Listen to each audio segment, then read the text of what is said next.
Previously on the World War I conspiracy. With Wilson in office and Colonel House directing his actions, Morgan and his conspirators got their wish.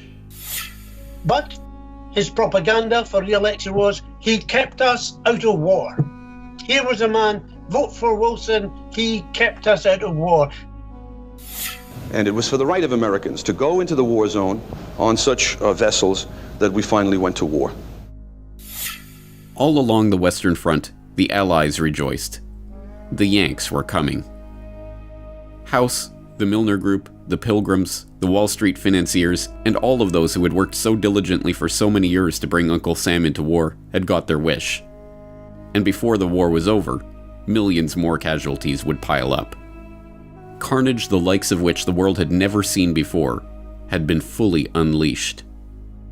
The trenches and the shelling, the no man's land and the rivers of blood, the starvation and the destruction, the carving up of empires, and the eradication of an entire generation of young men. Why? What was it all for? What did it accomplish? What was the point?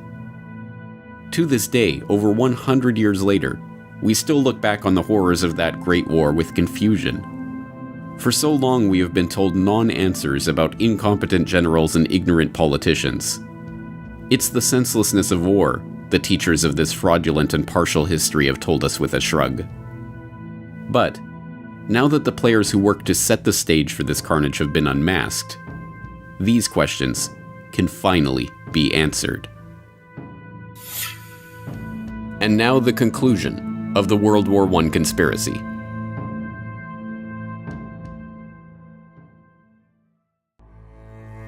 Part 3. A New World Order.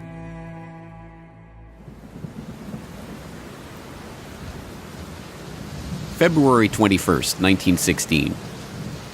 A week of rain, wind, and heavy fog along the Western Front finally breaks, and for a moment there is silence in the hills north of Verdun. That silence is broken at 7:15 a.m. when the Germans launch an artillery barrage heralding the start of the largest battle the world had ever seen. Thousands of projectiles are flying in all directions, some whistling, others howling, others moaning low, and all uniting in one infernal roar. From time to time, an aerial torpedo passes, making a noise like a gigantic motor car. With a tremendous thud, a giant shell bursts quite close to our observation post, breaking the telephone wire and interrupting all communication with our batteries. A man gets out at once for repairs, crawling along on his stomach through all this place of bursting mines and shells. It seems quite impossible that he should escape in the rain of shell, which exceeds anything imaginable. There has never been such a bombardment in war. Our man seems to be enveloped in explosions, and shelters himself from time to time in the shell craters which honeycomb the ground. Finally, he reaches a less stormy spot, mends his wires, and then, as it would be madness to try to return, settles down in a big crater and waits for the storm to pass. Beyond, in the valley, dark masses are moving over the snow-covered ground. It is the German infantry advancing in packed formation along the valley of the attack. They look like a big gray carpet being unrolled over the country. We telephone through to the batteries, and the ball begins. The sight is hellish. In the distance, in the valley, and upon the slopes, regiments spread out, and as they deploy, fresh troops come pouring in. There's a whistle over our heads. It is our first shell. It falls right in the middle of the enemy infantry. We telephone through, telling our batteries of their hit, and a deluge of heavy shells is poured on the enemy. Their position becomes critical. Through glasses, we can see men maddened, men covered with earth and blood, falling one upon the other. When the first wave of the assault is decimated, the ground is dotted with heaps of corpses. But the second wave is already pressing on.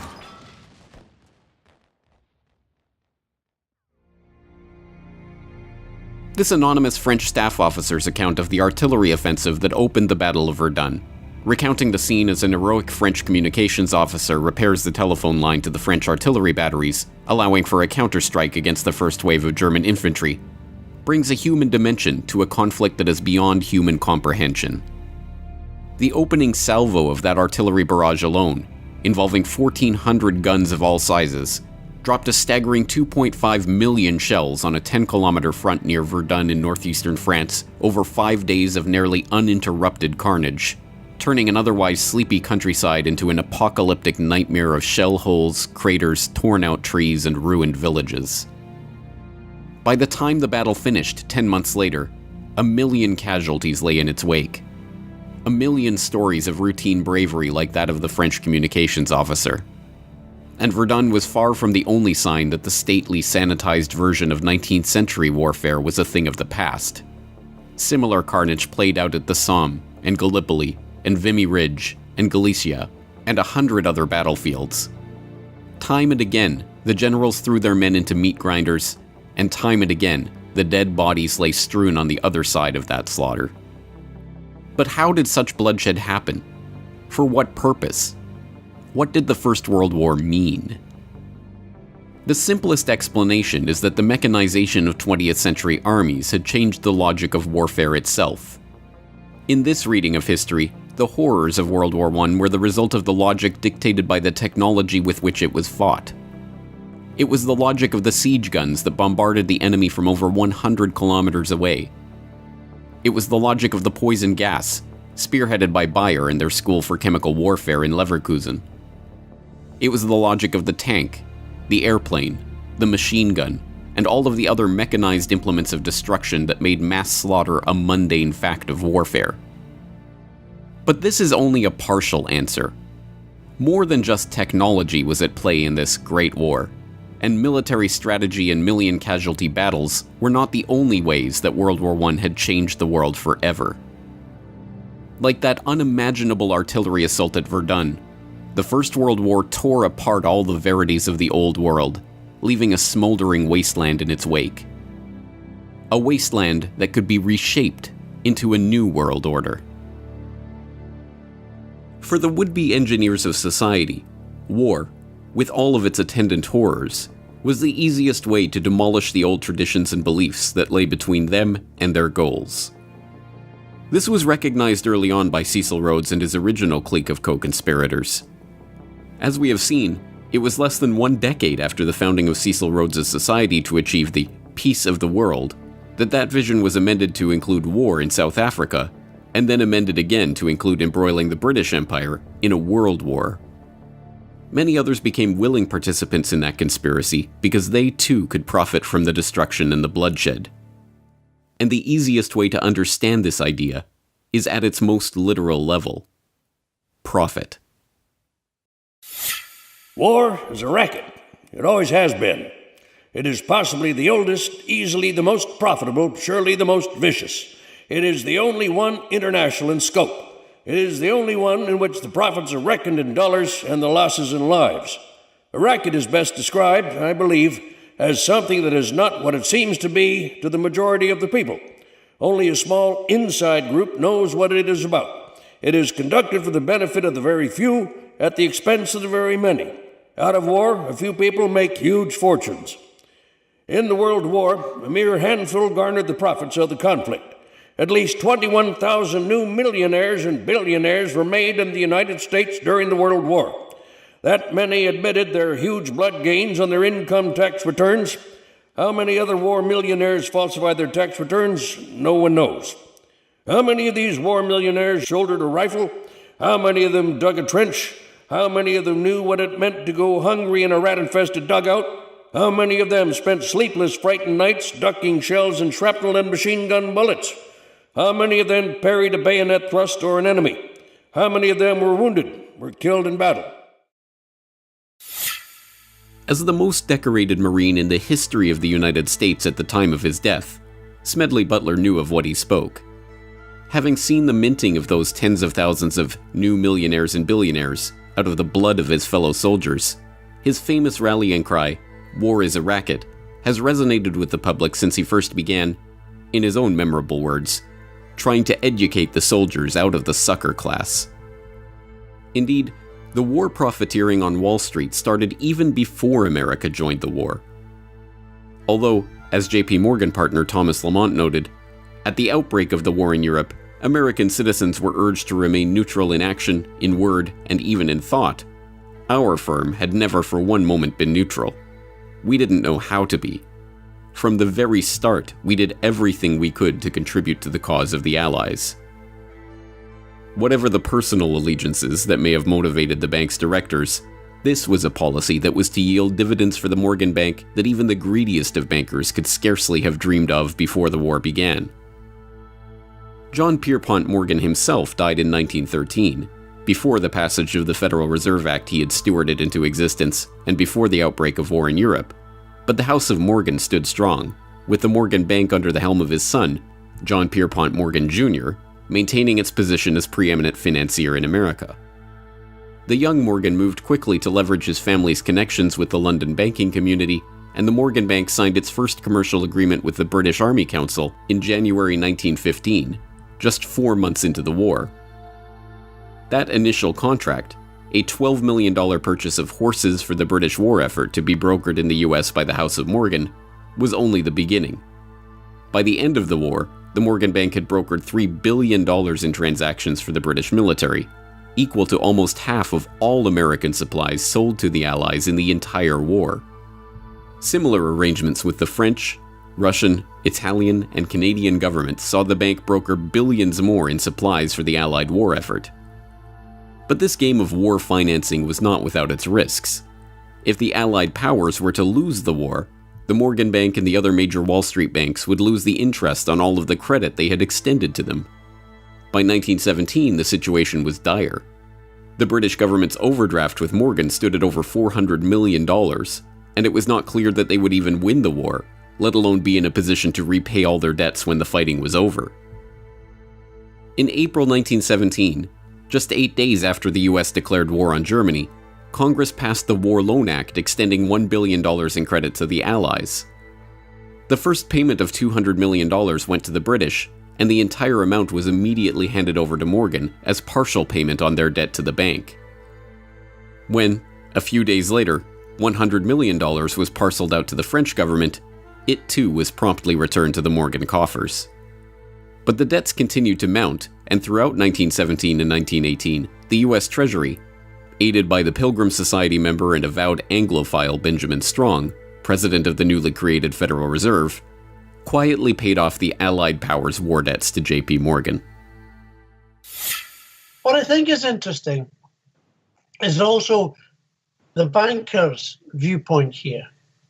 America was so deeply involved in that war, financing. There was so much money which could only really be repaid as long as Britain and France won.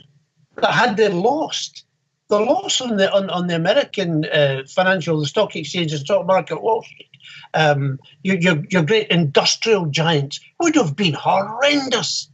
So America was deeply involved, not the people, as is ever the case, not the ordinary citizen who cares, but the financial establishment who had, if you like, treated the entire thing as they might a casino and put all the money on one end of the board, and it had to come good for them. So all of this is going on. I mean, I personally feel that the American people don't realize just how far duped they were by your Carnegies, your JP Morgans, your great bankers, your Rockefellers, by the multi-millionaires who emerged from that war because they were the ones who made the profits, not those who lost their sons, lost their grandsons, whose lives were ruined forever by war. After America officially entered the war, the good times for the Wall Street bankers got even better. Bernard Baruch, the powerful financier who personally led Woodrow Wilson into Democratic Party headquarters in New York like a poodle on a string to receive his marching orders during the 1912 election, was appointed to head the newly created War Industries Board. With war hysteria at its height, Baruch and the fellow Wall Street financiers and industrialists who populated the board were given unprecedented powers over manufacture and production throughout the American economy, including the ability to set quotas, fix prices, standardize products, and, as a subsequent congressional investigation showed, pad costs so that the true size of the fortunes that the war profiteers extracted from the blood of the dead soldiers were hidden from the public. Spending government funds at an annual rate of $10 billion, the board minted many new millionaires in the American economy. Millionaires who, like Samuel Prescott Bush of the infamous Bush family, happened to sit on the War Industries Board. Bernard Baruch himself was said to have personally profited from his position as head of the War Industries Board to the tune of $200 million. The extent of government intervention in the economy would have been unthinkable just a few years before. The National War Labor Board was set up to mediate labor disputes. The Food and Fuel Control Act was passed to give the government control over the distribution and sale of food and fuel. The Army Appropriations Act of 1916 set up the Council of National Defense, populated by Baruch and other prominent financiers and industrialists, who oversaw private sector coordination with the government in transportation, industrial and farm production, financial support for the war, and public morale. In his memoirs at the end of his life, Bernard Baruch openly gloated, "The experience had a great influence upon the thinking of business and government. WIB had demonstrated the effectiveness of industrial cooperation and the advantage of government planning and direction. We helped inter the extreme dogmas of laissez-faire, which had for so long molded American economic and political thought. Our experience taught that government direction of the economy need not be inefficient or undemocratic, and suggested that in time of danger, it was imperative." But it was not merely to line the pockets of the well-connected that the war was fought. More fundamentally, it was a chance to change the very consciousness of an entire generation of young men and women. For the class of would-be social engineers that arose in the Progressive Era, from economist Richard T. Ely, to journalist Herbert Crowley, to philosopher John Dewey, the Great War was not a horrific loss of life or a vision of the barbarism that was possible in the age of mechanized warfare, but an opportunity to change people's perceptions and attitudes about government, the economy, and social responsibility. Dewey, for example, wrote of the social possibilities of war. In every warring country, there has been the same demand that in the time of great national stress, production for profit be subordinated to production for use. Legal possession and individual property rights have had to give way before social requirements. The old conception of the absoluteness of private property has received the world over a blow from which it will never wholly recover. All countries on all sides of the world conflict responded in the same way, by maximizing their control over the economy, over manufacturing and industry, over infrastructure, and even over the minds of their own citizens. Germany had its Kriegssozialismus, or war socialism, which placed control of the entire German nation, including its economy, its newspapers, and, through conscription, its people, under the strict control of the army. In Russia, the Bolsheviks used this German war socialism as a basis for their organization of the nascent Soviet Union. In Canada, the government rushed to nationalize railways, outlaw alcohol, institute official censorship of newspapers, levy conscription, and, infamously, introduce a personal income tax as a temporary wartime measure that continues to this day. The British government soon recognized that control of the economy was not enough. The war at home meant control of information itself. At the outbreak of war, they set up the War Propaganda Bureau at Wellington House. The Bureau's initial purpose was to persuade America to enter the war, but that mandate soon expanded to shape and mold public opinion in favor of the war effort and of the government itself. On September 2, 1914, the head of the War Propaganda Bureau invited 25 of Britain's most influential authors to a top-secret meeting. Among those present at the meeting, G.K. Chesterton, Ford Madox Ford, Thomas Hardy, Rudyard Kipling, Arthur Conan Doyle, Arnold Bennett, and H.G. Wells. Not revealed until decades after the war ended, many of those present agreed to write propaganda material promoting the government's position on the war, which the government would get commercial printing houses, including Oxford University Press, to publish as seemingly independent works. Under the secret agreement, Arthur Conan Doyle wrote Two Arms, John Masefield wrote Gallipoli and The Old Front Line, Mary Humphrey Ward wrote England's Effort and Towards the Goal, Rudyard Kipling wrote The New Army in Training, G.K. Chesterton wrote The Barbarism of Berlin. In total, the Bureau published over 1,160 propaganda pamphlets over the course of the war. Hilaire Belloc later rationalized his work in service of the government. It is sometimes necessary to lie damnably in the interests of the nation. War correspondent William Beach Thomas was not so successful in the battle against his own conscience. I was thoroughly and deeply ashamed of what I'd written for the good reason that it was untrue. The vulgarity of enormous headlines and the enormity of one's own name did not lessen the shame. But the Bureau's efforts were not confined to the literary world. Film, visual art, recruitment posters, no medium for swaying the hearts and minds of the public was overlooked.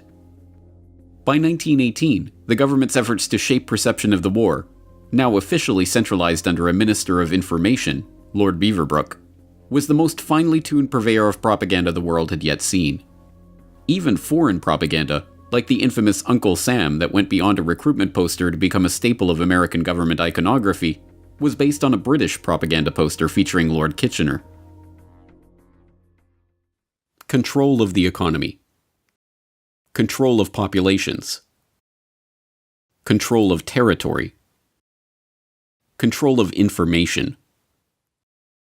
World War I was a boon for all of those who wanted to consolidate control of the many in the hands of the few.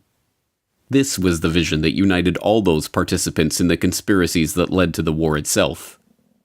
Beyond Cecil Rhodes and his secret society, there was a broader vision of global control for the would-be rulers of society who were seeking what tyrants had lusted after since the dawn of civilization: control of the world. World War I was merely the first salvo in this clique's attempts to create not a reordering of this society or that economy, but a new world order. What World War I allowed these globalists, these Anglophiles, these people who wanted the English-speaking union to reign over the whole world, what it allowed them to do was militarize American thinking. And what I mean by that is there was a whistleblower called Norman Dodd. He was the head researcher for the Reese Committee that looked into how nonprofit foundations were influencing American education away from freedom. And what they found was the Carnegie Institute for International Peace was seeking to understand how to make America a wartime economy, how to take the state apparatus over, how to change the education to get people to continually consume, how to have arms production ramp up. And then once this happened in World War I, if you look at what happened in the 1920s, you've got people like Major General Smedley Butler, who is using the U.S. military to advance corporate interests in Central and South America and doing some very caustic things to the indigenous people, insofar as these were not American policies really before the Spanish-American War in 1898, meaning that going and taking foreign military action was not part of the diplomatic strategy of America prior to our engagement with the British Empire in the late 1800s and as it ramped up after Cecil Rhodes' death. So what these people gained was the foothold for world government, from which they could get, through globalism, what they called a new world order. The creation of this new world order was no mere parlor game. It meant a complete redrawing of the map, the collapse of empires and monarchies, the transformation of the political, social, and economic life of entire swaths of the globe. Much of this change was to take place in Paris in 1919 as the victors divvied up the spoils of war. But some of it, like the fall of the Romanovs and the rise of the Bolsheviks in Russia, was to take place during the war itself. In hindsight, the fall of the Russian Empire in the midst of the First World War seems inevitable. Unrest had been in the air since Russia's defeat by the Japanese in 1905, and the ferocity of the fighting on the Eastern Front, coupled with the economic hardship, which hit Russia's overcrowded, overworked urban poor particularly hard, made the country ripe for revolt. That revolt happened during the so-called February Revolution, when Tsar Nicholas was swept from power and a provisional government installed in his place. But that provisional government, which continued to prosecute the war at the behest of its French and British allies, was competing for control of the country with the Petrograd Soviet, a rival power structure set up by the socialists in the Russian capital. The struggle for control between the two bodies led to riots, protests, and ultimately, battles in the street. Russia in the spring of 1917 was a powder keg waiting to explode. And in April of that year, two matches, one called Vladimir Lenin and one called Leon Trotsky, were thrown directly into that powder keg by both sides of the Great War. Vladimir Lenin, a Russian communist revolutionary who had been living in political exile in Switzerland, saw in the February Revolution his chance to push through a Marxist revolution in his homeland. But, although for the first time in decades his return to that homeland was politically possible, the war made the journey itself an impossibility. Famously, he was able to broker a deal with the German General Staff to allow Lenin and dozens of other revolutionaries to cross through Germany on their way to Petrograd. Germany's reasoning in permitting the infamous sealed train ride of Lenin and his compatriots is, as a matter of war strategy, straightforward. If a band of revolutionaries could get back to Russia and bog down the provisional government, then the German army, fighting that government, would benefit. If the revolutionaries actually came to power and took Russia out of the war altogether, so much the better. But the curious other side of this story, the one demonstrating how Lenin's fellow communist revolutionary, Leon Trotsky, was shepherded from New York, where he had been living well beyond the means of his income as a writer for socialist periodicals, through Canada, where he was stopped and identified as a revolutionary en route to Russia, and on to Petrograd, is altogether more incredible. And, unsurprisingly, that story is mostly avoided by historians of the First World War. One of the scholars who did not shy away from the story was Anthony Sutton, author of Wall Street and the Bolshevik Revolution, whose meticulous research of State Department documents, Canadian government records, and other historical artifacts pieced together the details of Trotsky's unlikely journey. Trotsky was in New York. He had no income. I summed his income for the year he was in New York. It was about $600. Yet he lived in an apartment. He had a chauffeured limousine. He had a refrigerator, which was very rare in those days. He left New York and went to Canada on his way to the revolution. He had $10,000 in gold on him. He didn't earn more than $600 in New York. He was financed out of New York. There's no question about that. The British took him off the ship in Halifax, Canada. I got the Canadian archives. They knew who he was. They knew who Trotsky was. They knew he was going to start a revolution in Russia. Instructions from London came to put Trotsky back on the boat with his party and allow them to go forward. So there is no question that Woodrow Wilson, who issued the passport for Trotsky, and the New York financiers who financed Trotsky, and the British Foreign Office allowed Trotsky to perform his part in the revolution. After succeeding in pushing through the Bolshevik Revolution in November of 1917, one of Trotsky's first acts in his new position as People's Commissar for Foreign Affairs was to publish the secret treaties and understandings that Russia had signed with France and Britain. These documents revealed the secret negotiations in which the Entente powers had agreed to carve up the colonial world after the war.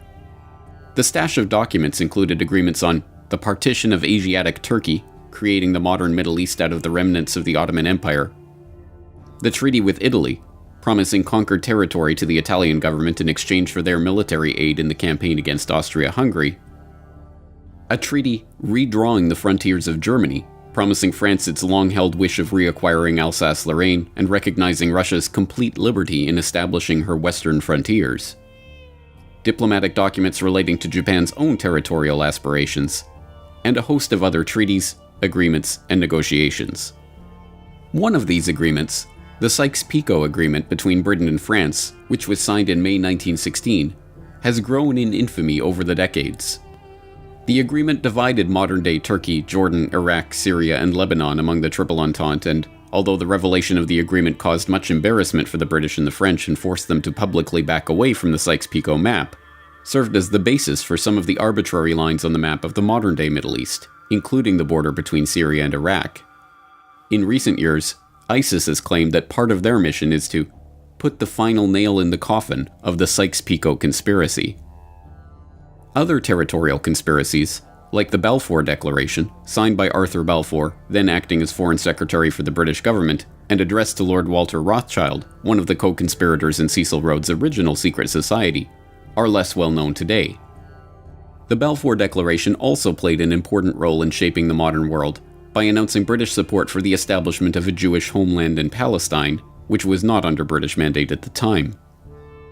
Even less well known is that the document did not originate from Balfour, but from Lord Rothschild himself, and was sent to fellow Round Table conspirator Alfred Milner for revision before being delivered. So this was he's known as Lord Walter Rothschild, and professionally he's a zoologist. He inherits a lot of wealth in a very high status family. He pursues his art and his science and his scientific theories and research. But he has zoological museums, and he's collecting specimens. And he's famously the Rothschild that's riding the giant tortoise and leading him around with a piece of lettuce on his stick. And there's a piece of lettuce hanging out of the tortoise's mouth. And I've always used that. Here's the metaphor for the bankers. Like, they're leading people around with stimulus response. This tortoise can't ask questions. It can't question its obedience. So that's Lord Walter Rothschild. Why is he important? Well, he and his family are some of the early financiers and backers of Cecil Rhodes and promoters of his last will and testament. And in the question of America being brought back into the British Empire, there are newspaper articles. There's one in 1902 where Lord Rothschild is saying, this would be a good thing to have America back in the British Empire. He's also the Lord Rothschild to whom the Balfour Declaration is addressed. So in 1917, there's an agreement, a letter of agreement sent from the British government from Arthur Balfour to Lord Rothschild. Now, Lord Rothschild and Arthur Balfour, they know each other. They have a long history together. And there's a lot of Fabian socialists in this whole story of what led up to World War I. Specifically with Balfour, he's acting as an agent of the British government saying, we're going to give away this land that's not really ours, and we're going to give it to you guys and your group. The problem is the British had also promised that same land to the Arabs. So now the Balfour Declaration is going against some of the foreign policy plans that they've already promised to these other countries. The other interesting thing about the Balfour Declaration is it just had its 100th anniversary. So they last year had a site that had the whole history of the Balfour Declaration. You could see the originals from Lord Rothschild and going to Lord Milner for changes and coming through Arthur Balfour and then being sent back as an official letter from the monarchy, basically. So that's interesting. But there's also interviews where the current Lord Rothschild, Lord Jacob Rothschild, comments on his ancestors' history and how they brought about the Jewish state in 1947-48 because of the Balfour Declaration. So there's a lot of history to unpack there. But most people, again, they're not aware of the document, let alone the very interesting history behind it, let alone what that really means in the bigger story. Over 2 decades after Cecil Rhodes launched the secret society that would engineer this so-called Great War, the likes of Alfred Milner and Walter Rothschild were still at it, conspiring to use the war they had brought about to further their own geopolitical agenda. But by the time of the armistice in November 1918, that group of conspirators had greatly expanded, and the scale of their agenda had grown along with it. This was no small circle of friends who had embroiled the world in the first truly global war, but a loosely knit network of overlapping interests, separated by oceans and united in a shared vision for a new world order. Milner, Rothschild, Gray, Wilson, House, Morgan, Baruch, and literally scores of others had each had their part to play in this story. Some were witting conspirators, others merely seeking to maximize the opportunities that war afforded them to reach their own political and financial ends. But to the extent that those behind the World War I conspiracy shared a vision, it was the same desire that had motivated men throughout history: the chance to reshape the world in their own image. Just tell us all over again why. Why? Just You tell won't it find again. this in the textbooks. Why is to bring about, I suspect, a plan to control world society in which you and I won't find the freedoms to believe and think and do as we believe. And war is an instrument of massive change. We know that. It is an instrument of massive change, in particular for those who are defeated. In a war where everyone is defeated, then it's simply an element of massive change. And that's a very deep, thought-provoking concept, that if everyone loses, or if everyone except us, depending on who the us are, loses, then we are going to be in a position to reconstruct in our image. Altogether in the war, who knows, some 10 or 12 million people died. People experienced things both in combat, and the people back home understanding what was happening, that dazed them, that stunned them. You know, it's almost as if for a few generations the peoples of Europe had been increased, sort of like a flock of sheep by their shepherds, okay? Through industrialization, through the spread of liberal ideas and institutions, through the decrease of infant mortality, the raising of standards of living, the population of Europe was enormously greater than it had ever been before. And now the time came to slaughter some part of the sheep for the purposes of the ones who were in control.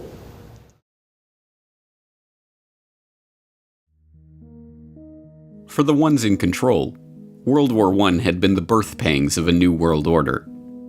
And now, the midwives of this monstrosity slouched towards Paris to take part in its delivery.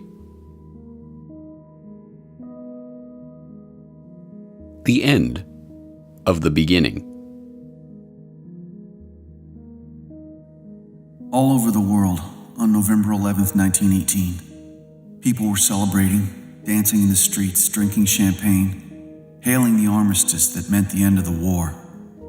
But at the front, there was no celebration. Many soldiers believed the armistice only a temporary measure and that the war would soon go on.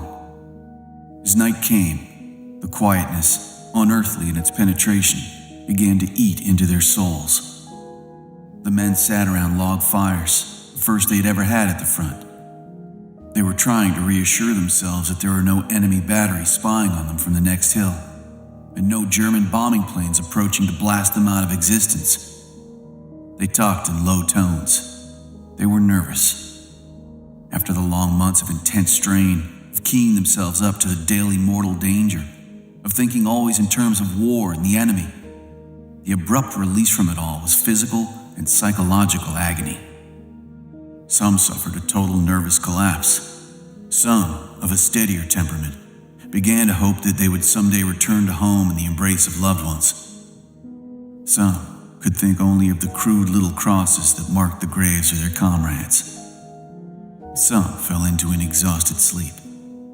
All were bewildered by the sudden meaninglessness of their existence as soldiers, and through their teeming memories paraded that swiftly moving cavalcade of Cantini, Soissons, Saint-Mihiel, the Meuse Argonne, and Sedan. What was to come next? They did not know, and hardly cared. Their minds were numbed by the shock of peace. The past consumed their whole consciousness. The present did not exist, and the future was inconceivable. Colonel Thomas R. Gowanlock, 1st Division, U.S. Army. Little did those troops know how right they were. As the public rejoiced in the outbreak of peace after 4 years of the bloodiest carnage that the human race had ever endured, the very same conspirators that had brought about this nightmare were already converging in Paris for the next stage of their conspiracy. There, behind closed doors, they would begin their process of carving up the world to suit their interests, laying the groundwork and preparing the public consciousness for a new international order, setting the stage for an even more brutal conflict in the future, and bringing the battle-weary soldiers' worst fears for the future to fruition. and all in the name of peace. The French general, Ferdinand Foch, famously remarked after the Treaty of Versailles that, "This is not a peace. It is an armistice for 20 years. As we now know, his pronouncement was precisely accurate. The armistice on November 11, 1918 may have marked the end of the war, but it was not the end of the story. It was not even the beginning of the end. It was, at best, the end of the beginning.